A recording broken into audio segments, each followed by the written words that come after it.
আমাদের গাজলে এত সুন্দর সুন্দর ঠাকুর উঠেছে, না দেখতে গেলে তো বুঝতেই পারতাম না। তো হ্যালো এভরিওয়ান, আমি ভালো আছি, তোমরা কেমন আছো?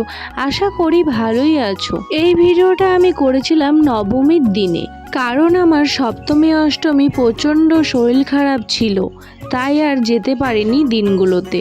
আর নবমীর দিনেও প্রচণ্ড ভিড় ছিল, তাই আমরা প্যান্ডেলের ভিতরে আর ঢুকতে পারিনি, বাইরে থেকে দেখেই বেরিয়ে পড়ছিলাম। আমরা গুনে গুনে মাত্র 3-4টা প্যান্ডেল দেখেছিলাম। তারপরে আমরা চলে এসেছিলাম গাজল মাঠে, আর মাঠে ছিল প্রচণ্ড ভিড়, তাই বাইরে থেকে প্যান্ডেলটা আর মাকে দর্শন করে আমরা কিছু ফটো ভিডিও করে ওখান থেকে বেরিয়ে পড়েছিলাম।